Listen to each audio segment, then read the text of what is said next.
আজকে আমরা শুরু করতে যাব আমাদের যে আমাদের যে চ্যাপ্টারটি রয়েছে স্থির তড়িৎ বিভব। অর্থাৎ অনার্স দ্বিতীয় বর্ষে আমাদের তৃতীয় চ্যাপ্টারটি হলো আমাদের স্থির তড়িৎ বিভব। তো এই স্থির তড়িৎ বিভবে আমাদের অনেকগুলো ইম্পর্টেন্ট কোশ্চেন রয়েছে, যেগুলো বিগত কয়েকটা সালে আমাদের পরীক্ষায় অনেকবারই এসেছে। সুতরাং আজকে ওই কোশ্চেনগুলো নিয়ে আলোচনা করবো, তার পাশাপাশি আমি টোটাল চ্যাপ্টারটা নিয়ে একটা বিস্তর আলোচনা করার চেষ্টা করব। আশা করি আমার সাথে থাকবেন। তো আমি প্রথমে যে প্রশ্নটি সমাধান করার চেষ্টা করবো তা হলো একটি বিন্দু আধানের জন্য বিভব। আর এই একটি বিন্দু আধানের জন্য যে বিভবের মানটা রয়েছে, অর্থাৎ বিভবের মান রাশিমালাটা বার করতে হবে। এই প্রশ্নটা কিন্তু অনেকবারই আমাদের বিগত সালের প্রশ্নগুলোর মধ্যে, অর্থাৎ বিগত সালের আমাদের যে ফাইনাল পরীক্ষা রয়েছে সেই পরীক্ষার মধ্যে অনেকবার চলে এসেছে। সুতরাং তো এইটা যদি আমরা করি তাহলে অবশ্যই আমাদের এই বোর্ড কোশ্চেন সম্পর্কে একটা ভালো একটা ধারণা সৃষ্টি হবে। তো একটি বিন্দু আধানের জন্য বিভব, একটা বিন্দু আধানের জন্য বিভব, একটা বিন্দু আধান, অর্থাৎ সাপোজ আমি একটা বিন্দু আধান ধরলাম প্লাস কিউ। তো স্বাধীন একটা আধানের যে বলরেখাটাকে কেমন বুঝতে হবে। স্বাধীন একটা আধানের, একটা বিন্দু আধানের বলরেখা হলো অরীয়। ওকে, অরীয় বলতেন অর্থাৎ এই প্লাস কিউ আধানটা হবে আমার, তার বলরেখা হবে আমার অরীয় প্রকৃতি, অর্থাৎ চারদিকে বিস্তৃত থাকবে। এটা হবে তার বলরেখা। একটা বিন্দু আধানের বলরেখা হলো এটা। ওকে, তো এই বিন্দু আধানের কি বলবো, একটি বিন্দু আধানের জন্য বিভব। এখন এই বিন্দু আধানের জন্য আমার একটা বিভব বার করতে হবে। কি বিভব বার করতে হবে? সাপোজ আমি এ আর একটা বি নিলাম বিন্দু। এই দুইটা বিন্দুই একই সরলরেখায় অবস্থান করতেছে, অর্থাৎ প্লাস কিউর সাথে একই সরলরেখায় অবস্থান করতেছে। অর্থাৎ আমি একটা কাজ করব, অর্থাৎ আমরা বিভব জানি কি? আমরা বিভব জানি যে অসীম থেকে যদি একক আধানকে আমরা তড়িৎ ক্ষেত্রে কোনো বিন্দুতে আনতে যে পরিমাণ আমরা কাজ করি সেই কাজটাকে আমরা কি বলি? বিভব বলি। অর্থাৎ সাপোজ আমি এর মধ্যে একটা আধান রাখবো, এর মধ্যে থেকে একটা পরীক্ষণীয় আধানটাকে আমরা বিন্দুতে আনবো। অর্থাৎ এই বিন্দু থেকে একটা আধান বিন্দুতে আনতে যে পরিমাণ কাজ হবে সেটাকে আমরা কি বলি? বিভব। অর্থাৎ এ থেকে বি তে আনতে আমার কাজ হবে B by B A minus D A. অর্থাৎ এটা ছিল আমাদের কিন্তু বিভব। এখন এই বিভবটা আমার কিন্তু বার করতে হবে। তো এই বিভবটা আমি বার করবো কিভাবে? তো এই বিভবটা বার করার জন্য আমি প্রথমত তার মধ্যস্থ কোন একটা বিন্দুতে একটা সাপোজ নিলাম, একটা পরীক্ষণীয় একটা বিন্দু নিলাম, আধান নিলাম, অর্থাৎ কিউ নট নিলাম। ওকে, তো এই কিউ নটের থেকে সামান্য দূরত্ব সরণের কারণে অর্থাৎ তার ডিএল দূরত্ব সরণের কারণে আমি তার কি বার করবো? প্রথমত তার ওইটার বিভব বার করব। এখন আমি বলি বিভব বার করার জন্য আমার যে আধানটা এই প্লাস কিউ যে আকর্ষণ করে, এই আকর্ষণ বলে অর্থাৎ ডিএল এর দূরত্বটা, আর এই আধানের যে প্রাবল্যটা রয়েছে তার প্রাবল্যের দিক দুটো পরস্পর বিপরীত। অর্থাৎ আমার এই কিউ নট আধানটাকে যদি আমি প্লাস কিউ দিকে আনতে হয়, তাহলে এটা আমার এদিকে সামান্য পরিমাণ সরণ করবে, কিন্তু তার দিক হবে আমার প্লাস কিউ আধানের দিকে। কিন্তু এই কিউ নট যে আধানটা রয়েছে এইটার মধ্যে যে তড়িৎ প্রাবল্য সৃষ্টি হবে তার দিক হবে তার উল্টো দিকে। ওকে, আচ্ছা, তো এই জিনিসটা কনসেপ্টটা আমাদের বোঝার পর এখন আমাদেরকে যে জিনিসটা ক্লিয়ার করতে হবে। তো আমি তো বললাম এখানে তড়িৎ প্রাবল্যটা, অর্থাৎ আমার এই যে তড়িৎ প্রাবল্য দিকটা, আর এখানে যে সামান্য সরণের যে আমার দিকটা, অর্থাৎ এই বিভবের কারণে কিউ নটটাকে প্লাস কিউ যে বিভব হলে তার নিজেদের টানতেছে, সেই কারণে তার যে সরণটা, সামান্য সরণটা ডিএলটা, তার দিক আর তড়িৎ প্রাবল্যের দিক, এটা হলো তড়িৎ প্রাবল্যের দিক, এই দুইটার দিক কি উল্টো। ওকে, তো এখন আমাকে কি করতে হবে? এখন এই জায়গায় আমাকে আমার যে বিভবটা রয়েছে, অর্থাৎ এই আন থেকে এখানে আনতে আমার বিভবটা প্রথমত আমার ওই বিভবটাকে কি করতে হবে? বার করতে হবে। তো বিভবটা বার করতে হলে আমার প্রথমত আমি একটা কাজ করি, এই ডিএল আর ই এই দুইটাই কিন্তু ভেক্টর। আমি যদি দুইটা ডট গুণফল বার করতে চাই তাহলে ই ডট ডিএল, এটা বার করতে গেলে কি হবে? এই দুটো ডট গুণফল বার করতে গেলে কি হবে? আমি একটু এটাকে আমি সমাধান করি। দেখো, এই ডিএল এর দিক হলো আমার বি এর দিকে, অর্থাৎ প্লাস কিউ আধানের দিকে, আর ই এর দিক হলো এ এর দিকে। এখন তাদের মধ্যস্থ কোণ কত? 180 ডিগ্রি। তো আমরা জানি কি ডট গুণফল ইজ ইকুয়াল টু কি হয়? অর্থাৎ এটা যদি আমরা a ডট b হতো তাহলে আমরা কি বলতাম ab cos θ, কারণ ডট গুণফল সবসময় ওই দুইটা ভেক্টরের মানের গুণফলের সাথে কোসাইন, অর্থাৎ a ডট b কোসাইনের, অথবা ab cos θ মূলত আমরা a ডট b আর কি বলি a মানে ডট গুণফলের রাশিমালার ক্ষেত্রে আমরা ab cos θ এই সূত্রটাকে ইউজ করি। ওকে, তো এখানে যদি ডট গুণফলের সূত্রটা আমরা ইউজ করি তাহলে আমরা কি লিখবো e dl cos θ, তাহলে এই e dl cos θ, তাহলে এখানে থিটাটা কত 180 ডিগ্রি, তাহলে minus e dl minus e dl আমরা পাইলাম। ওকে, তো এখন আরেকটা জিনিস খেয়াল করি আমরা, আমাদের এখান থেকে এই প্লাস কিউ আধান থেকে এইটার দূরত্ব, এই এ বিন্দুটার দূরত্ব আমরা যদি আর এ ধরি, তাহলে এখান থেকে এটার দূরত্ব কি হবে আর বি, অর্থাৎ আমি প্লাস কিউ থেকে তার দূরত্বটা ধরতেছে আর এ আর এর থেকে ধরতেছে আর বি, তাহলে এর ডিএলটা কোন দিকে আসতেছে, ডিএলটা এই পয়েন্টটা থেকে ডিএলটা আমার বি এর দিকে আসতেছে, অর্থাৎ প্লাস কিউ দিকে আসতেছে, তার মানে আর কমতেছে, তার মানে কি কমতেছে আমাদের আর রাশিমালাটা কমতেছে। তাহলে আর রাশিমালাটা যদি কমে তাহলে এর ডিএল পরিবর্তনটা আমি কি লিখবো, যেহেতু আর কমতেছে তাহলে মাইনাস ডিআর হবে। তাহলে এখান থেকে আমি কি বলতে পারি যে ই ডট ডিএল এটা ডট গুণফল ইজ ইকুয়াল টু হবে মাইনাস ই ডিএল এর জায়গায় কি লিখতে পারি মাইনাস ডিআর, তাহলে কি হচ্ছে ই ডিআর। ওকে, তো এই জিনিসটা আমরা বুঝতে পারলাম। ওকে, আমরা ই ডট ডিএল এটাকে যখন, অর্থাৎ আমার এই যে ডিএল সামান্য সরণটা রয়েছে, এই ডিএল এর যে সামান্য সরণটা রয়েছে এটা আর এর মানে এটা বৃদ্ধি পাওয়া মানে আর এর মান কম পাওয়া, অর্থাৎ এটা যতটুকু বৃদ্ধি পাবে আর এর মান ততটুকু কমবে, অর্থাৎ এইটার বৃদ্ধির সাথে আর রাশার একটা সম্পর্ক রয়েছে, এজন্য এই ডিএল ইজ ইকুয়াল টু হবে মাইনাস ডিআর, অর্থাৎ মাইনাস ডিআর আর ডিএল দুইটাই কিন্তু এক, কিন্তু একটা একটা বিপরীত। তো আমরা E dot dl is equal to E dr পেয়ে গেলাম। এখন এই যে ডট গুণফলটা আমরা এখানে পেলাম, তো এখানে আমার প্রথমত কি বার করতে হবে, আমার কাজ হলো আমি এখানে এই এ বিন্দু থেকে কোন একটা আধানকে বি বিন্দুতে আনতে হবে, এ বিন্দু থেকে কোন একটা আধানকে আমার বি বিন্দুতে আনতে হবে, এই আনতে যে পরিমাণ কাজ হবে এইটাই ছিল আমাদের এ বিভব, অর্থাৎ ওই বিভবটাকে আমাকে বার করতে হবে। ঠিক আছে, তো এখন আমি যদি বিভবটা লিখি,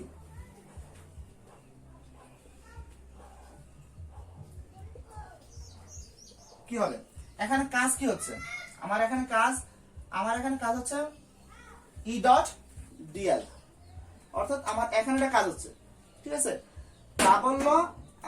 প্রাবল্য আর এখানে কি আছে সরণ, তো দোনটার গুণফল কি ডট গুণফল কি আমার কাজ বোঝাবে, তো এইটা হলো আমাদের কাজ। ঠিক আছে, তো এই কাজটা হলো আমরা যদি ই ডট ডিএল লিখি, ঠিক আছে, এই যে কাজটা, এই কাজটা তো সামান্য এতটুকু সরানোর জন্য, একটা ক্ষুদ্র সরানোর জন্য, কিন্তু আমি তো বার করতে যাচ্ছি এ থেকে বি পর্যন্ত, কিন্তু এটা হলো ক্ষুদ্র একটা সরানোর জন্য কাজের মানটা, তো আমার কাজ বার করতে হবে এ থেকে বি পর্যন্ত। তো এটা কি করতে হবে, ক্ষুদ্র একটা মান আছে, এটা আমি বৃহৎ অর্থাৎ এ থেকে বি পর্যন্ত জানতে হবে, আমি আপার লিমিট লোয়ার লিমিটও জানি, তো যোগজীকরণ করে দিতে হবে। তো যোগজীকরণ যদি করে দেই, অর্থাৎ থেকে কোথায় করতে হবে, আমার এ থেকে বি পর্যন্ত কি করতে হবে, আমাদের যোগজীকরণ করতে হবে। তো এটাকে যদি যোগজীকরণ করি তাহলে আমরা কি পেয়ে যাব, আমাদের কাজের যে রাশিমালাটা রয়েছে এটা আমরা বিভবের যে রাশিমালাটা রয়েছে এটা পেয়ে যাবো। তো রেজাল্ট আমরা লিখতে পারি VB minus V A is equal to আমরা লিখতে পারি কি এই ইডিএল এর জায়গা, এই ইডিএল এর জায়গা লিখতে পারি আমরা ইডি আর। এখন আমি যে ই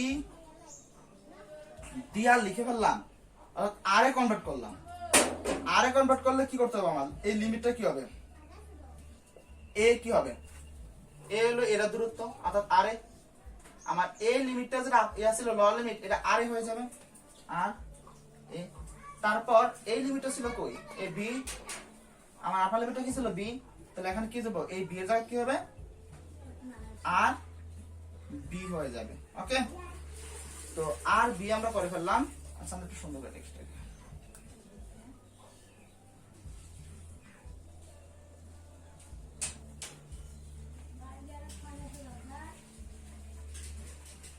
ওকে, এবার আমাদের এই যে রাশিটা আমরা পেলাম, এইটাকে যদি আমরা যোগজীকরণ করি, এটাকে যোগজীকরণ করলে আমরা কি পেয়ে যাব? অর্থাৎ এই মানটাকে আমাদের যোগজীকরণ করলে আমাদের যে বিভবের মানটা রয়েছে সেই বিভবের মানটা পেয়ে যাব। তোমরা এই জিনিসগুলো একটু নোট করে নাও, আমি মুছে দেবো।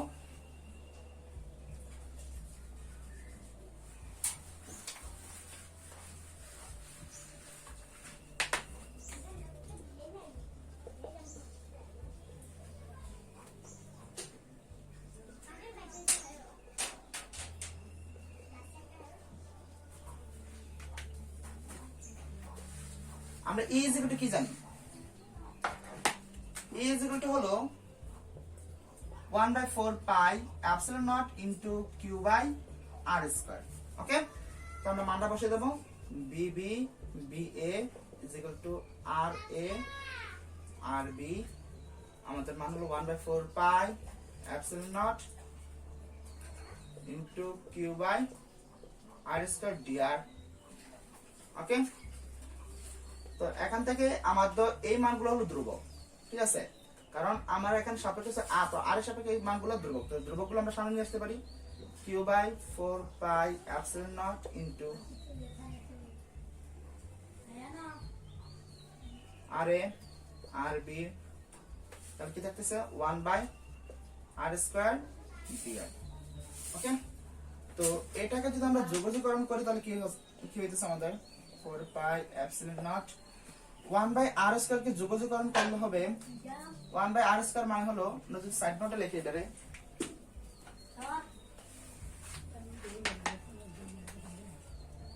1 বাই আর স্কয়ার মানে হলো r টু দি পাওয়ার -2, আর এটাকে যোগজীকরণ করলে কি হবে? r -2 প্লাস 1 বাই -2 প্লাস 1, অর্থাৎ r ইনভার্স 1 বাই নিচে হলো জাস্ট 1, অর্থাৎ আমরা এটাতে বলতে পারতেছি এটা কি হবে? জাস্ট r ইনভার্স 1 হবে। ওকে, তো r ইনভার্স 1 হলে লিখলাম r ইনভার্স 1, আর r ইনভার্স 1 কে আমরা ডাইরেক্ট এভাবে লিখে ফেলবো 1 বাই r লিখবেন 1 বাই r, আর লিমিট হলো r a by r b। এখন লিমিটের মান বসালে আমাদের পাচ্ছি q is equal to q by 4 pi epsilon naught into, প্রথমত যে আমরা আপার লিমিট বসাই তাহলে 1 by r b minus lower limit 1 by r a, অর্থাৎ আমরা bb minus ba is equal to পাচ্ছি এই রাশিটা। ওকে, এখন একটা জিনিস খেয়াল করো, এই আমরা বিভব বলতে কি নরমালি কি বুঝি? যে অসীম থেকে একটা আধানকে যদি তড়িৎ ক্ষেত্রে কোনো বিন্দুতে আনতে আমরা যেই পরিমাণ কাজ সম্পন্ন করি সেই কাজটাকে আমরা কি বলি? বিভব বলে। তাহলে এই বিভব পার্থক্য ক্ষেত্রে আমরা বলতে পারি বিবি মাইনাস বিএ। ওকে, যদি এটা আমাদের তড়িৎ ক্ষেত্রের মধ্যে হতে পারে, যদি হয় ইটস ওকে, এটা রাশিমাল হবে বিবি মাইনাস বিএ। কিন্তু যদি আমার এই এ বিন্দুটা অসীম থাকে, অর্থাৎ অসীম থেকে কোনো বিন্দু আমরা আনি, অসীম থেকে যদি কোনো একটা বিন্দু আমরা আনি, তাহলে এখানে যে দূরত্বটা, অর্থাৎ আর এর যে দূরত্বটা, এটা হবে ইনফিনিটি। আর আর এ যদি ইনফিনিটি হয় তো আমরা জানি 1 বাই আর এ, অর্থাৎ এটা যদি এই আর এর মান যদি ইনফিনিটি হয় তাহলে 1 বাই ইনফিনিটি, আর 1 বাই ইনফিনিটি মানে হলো 0। তাহলে এই রাশিমানটা আমার কি হয়ে যাচ্ছে? 0। আর অসীমের কোন বিন্দুর বিভব হলো 0, তাহলে আমার বি এ এটাও কি হয়ে যাচ্ছে? এই বি এর মানটাও আমার 0 হয়ে যাচ্ছে, কারণ অসীম যে কোনো জিনিসের বিভব হলো 0। ওকে, তাহলে আমরা এখান থেকে ইজিলি পাচ্ছি বিবি ইজ ইকুয়াল টু বিবি, অর্থাৎ শুধু বি লিখলে চলবে, কারণ এই বিবিটা হবে আমাদের বিভব Q by 4 pi epsilon naught into 1 by VB লিখি আর বি।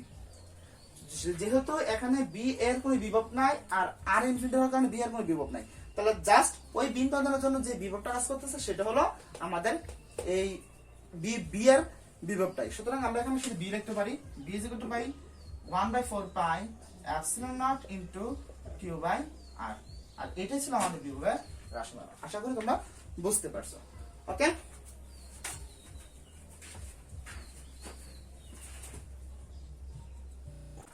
একটু খেয়াল করো, আমাদের plus Q R minus Q হলো আমাদের একটা দ্বিমেরু। আর অর্থাৎ এই প্লাস কিউ মাইনাস কিউ যখন আমরা কাছাকাছি নিয়ে আসলাম তখন তাদের মধ্যে যে সংখ্যা গঠন করছে সেটাকে আমরা বলি কি তড়িৎ দ্বিমেরু। তাহলে তড়িৎ দ্বিমেরুর মধ্যবিন্দু থেকে, এই মধ্যবিন্দু থেকে যদি এটা যদি মধ্যবিন্দু থেকে আমরা কোনো বিন্দু বিভব বার করতে যাই তাহলে এই দূরত্বটা হবে a, এই দূরত্বটা হবে, কারণ আমরা জানি টোটাল দূরত্ব হলো 2a। তাহলে যে কোনো দূরত্বে, অর্থাৎ আমি যদি এই একটা দূরত্ব নিই তাহলে এখানে এই একটা দূরত্ব আমরা নিলাম, তো যে কোনো দূরত্ব অর্থাৎ p বিন্দুতে আমার এই বিন্দুর কি বার করতে হবে, বিভব বার করতে হবে। তো এই বিন্দুর বিভব বার করতে হলে আমার এই মাইনাস এর জন্য তার যে দূরত্বটা হবে সে দূরত্বটা হবে আমার এটাকে r2 ধরি আর এটাকে ধরি আমরা r1। ওকে, আর এই বিন্দু তোর দ্বিমেরুর সাথে যে কোণ তৈরি করে সেই কোণটা হলো থিটা। ওকে, আচ্ছা, তো এখন এটাকে থিটা ধরলে একটু খেয়াল করো, আমরা যখন এটাকে থিটা ধরলাম, ধরার পর আমরা থিটার ফ্যাক্টরটা একটু পরে আসি। তো এখানে এই বিন্দুর জন্য অর্থাৎ এই প্লাস কিউর জন্য এখানে একটা বিভব হতে হবে, এই মাইনাস কিউর জন্য এখানে একটা বিভব হতে হবে। তো আমরা বিভব সূত্রটা তো জানি কি, অর্থাৎ এখানে এই বিন্দুতে টোটাল বিভবটা কি হবে, এই বিন্দুতে টোটাল বিভব হবে প্লাস কিউ আর মাইনাস কিউর জন্য অর্থাৎ b1 প্লাস b2। এই প্লাস কিউর জন্য b1 আর এই মাইনাস কিউর জন্য b2। ওকে, তো এই দুই আধার আমরা ধরলাম। তো এখন খেয়াল করো আমার এটা মাইনাস কিউর জন্য, তাহলে এটা কি হতে পারে, এটা মাইনাসের হবে। তাহলে 1/4 pi epsilon naught into Q by R minus b2 জন্য কি হবে, b2 জন্য হবে 1/4 pi epsilon naught into Q by R minus Q অধনের জন্য আমরা এখানে কি লিখলাম, এই মাইনাসটা আমরা এখানে নিয়ে আসলাম, ঠিক আছে, এই জন্য মাইনাস হয়ে গেল। তো এখানে এটা ছিল r1, এটা ছিল r2, তো 1 কিউ বাই 4 পাই এপসিলন যদি আমরা কমন নিয়ে যাই তাহলে থাকতেছে কি 1/r1 মাইনাস 1/r2। এখন r2 খেয়াল করে Q by 4 pi epsilon naught into এটা যখন করি বিয়োগ করে ফেলে তাহলে থাকতেছে r1 r2 উপরে থাকতেছে r2 মাইনাস r1। ওকে, তো একটু খেয়াল করো r2 মাইনাস r1 জিনিসটা আসলে কি, এখানে যদি আমরা এটা একটা রেখা টানতে, সরি এটা একটু বেশি করে বলছি, অর্থাৎ আমাদের r1 আর r2 বুঝতেছে যে r2 থেকে r1 বাদ দিলে অর্থাৎ আমার এই যে টোটাল এখানে জিনিসটা হলো r2, এই টোটাল দূরত্ব হলো আমার r2 আর এখান থেকে যে এই r1 অর্থাৎ আমার এই পুরো r2 থেকে এই r1 অংশ অর্থাৎ এখান থেকে যে এখানে অংশটা বাদ দিলে যে অংশটা থাকবে সেটা হচ্ছে আমাদের এই অংশটা। তো এটাকে আমরা কি বলি r2 মাইনাস r1। ওকে, তো এই r2 মাইনাস r1 আর আমাদের টোটালটা কিন্তু কি, টোটালটা হচ্ছে r2। তো এই টোটাল r2 থেকে আমার r1 বাদ দিলে আমার এই অংশটা পাওয়া যাবে। আর এটা যদি থিটা হয়, এটা যদি কি হয় আমার থিটা হয় তাহলে একটু খেয়াল কর এটা কি হবে। আচ্ছা, এটা থিটা হলে এখানে আরেকটু কাহিনী আছে, আমাদের যদি থিটা হয় তো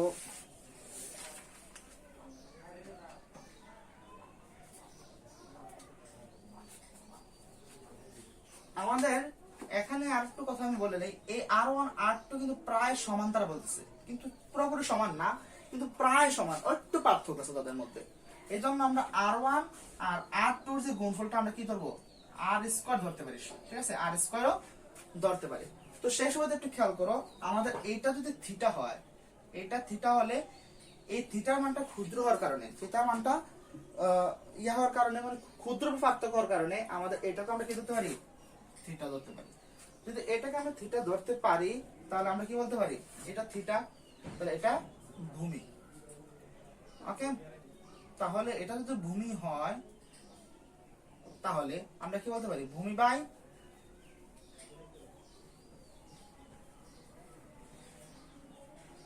এটা থিটা হলো এটা আমাদের অতিভুজ, তো ভূমি বাই অতিভুজ, অতিভুজ মানে কি 2a, অতিভুজ বাই ভূমি বাই অতিভুজ মানে কি cos থিটা, ভূমি বাই অতিভুজ মানে হলো আমাদের cos থিটা। তাহলে এখান থেকে r2 r1 যদি রেখা 2 এর দিকে নেই তাহলে থাকতেছে কি 2a cos থিটা। অর্থাৎ আমি r2 minus r1 is equal to হচ্ছে 2a cos theta আর r1 into r2 অর্থাৎ এই r1 আর r2 এর যে গুণফলটা সেই গুণফলটা কিন্তু r স্কয়ারের সমান প্রায় সমান হবে, একটু এদিকে ঠিক আছে প্রায় সমান হবে। এইজন্য এই সামান্য যে পার্থক্যটা এটাকে আমরা একটু অবহেলা করলেও আমাদের মানে তেমন কোনো সমস্যা হয় না। এজন্য r1 into r square is equal to sorry r1 into r2 এটাকে আমরা r স্কয়ার লিখতে পারি। আর এটা থিটা এই থিটার মধ্যে সামান্য একটু পার্থক্য আছে, সেই পার্থক্য অবহেলা করে যদি আমরা এটাকে থিটা ধরি তাহলে আমাদের কি হচ্ছে এই r2 minus r1 হচ্ছে ভূমি, অর্থাৎ এটা হচ্ছে আমাদের ভূমি আর এটা হচ্ছে আমাদের অতিভুজ। তো অতিভুজের মান হলো a plus a অর্থাৎ 2a, তাহলে আর ভূমির মান হলো r2 minus r1। তো r2 minus r1 ভূমি বাই অতিভুজ ইজ ইকুয়াল টু কি হবে আমাদের cos থিটা। তো 2a দিকে গেলে তা হবে r2 minus r1 is equal to 2a cos theta. Okay, তো r2 minus r1 এর মান আমরা পেয়ে গেছি, আর এখানে পেয়ে গেছি কি r1 into r2 গুণফল। যদি এই মানটা আমরা এখানে বসাই তাহলে হচ্ছে q by 4 pi epsilon naught into 2a cos theta by r square। তো আমরা পাচ্ছি 4 পাই epsilon naught 2 আচ্ছা এটা এখন 1 এ রাখি into r square a q R 2a গুণ দিলে 2aq cos theta। ওকে, তো দেন এটা থেকে আমরা লিখতে পারি 1/4 পাই epsilon naught into a কি হলো আমাদের ভ্রামক, তাহলে ভ্রামক p যদি বসাই অর্থাৎ আমরা p সমান যদি 2aq বসাই অর্থাৎ এটা হলো আমাদের ভ্রামক, তাহলে হচ্ছে p cos theta by r square। ওকে, তো এই ছিল আমাদের কি এখানে যে আমাদের বিভব, অর্থাৎ এই বিভিন্ন জন্য যে বিভবটা ছিল আমাদের সেটা হলো 1/4 পাই epsilon naught into p cos theta by r square। এখানে আরেকটু ফ্যাক্টর আছে, তোমরা এই জিনিসটা একটু নোট করে নাও। তো এরপর যে ফ্যাক্টরটা আমি বোঝাবো তা হলো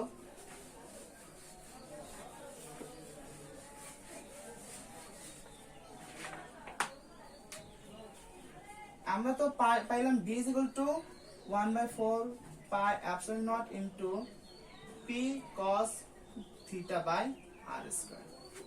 এই থিটা যদি কি হয় আমাদের থিটাটা যদি 90 ডিগ্রি যদি থিটাটা হয় 90 ডিগ্রি বাদ আগে 0 ডিগ্রিটা আলাদা ধরি, থিটা মানটা যদি 0 ডিগ্রি হয় তাহলে কি হবে b is equal to 4 pi epsilon naught into cos z মান 1 তাহলে p into 1 by r square, তাহলে আমার হবে 1/4 পাই epsilon naught into 1 by r square p by r square। আর এটা হলো আমাদের ম্যাক্সিমাম মান, এটা হলো আমাদের ম্যাক্সিমাম বিভবের মান। ওকে, অর্থাৎ থিটার মানটা যখন 0 হবে তখন আমাদের বিভব হবে সর্বোচ্চ, কারণ cos 0 ডিগ্রি মান হলো 1 আর এটাই cos এর সর্বোচ্চ মান, আর এটা যদি সর্বোচ্চ মান হতে হয় তাকে cos 0 ডিগ্রির জন্য আমাদের এই b এর যে বিভবটা সেটাও সবচেয়ে বেশি।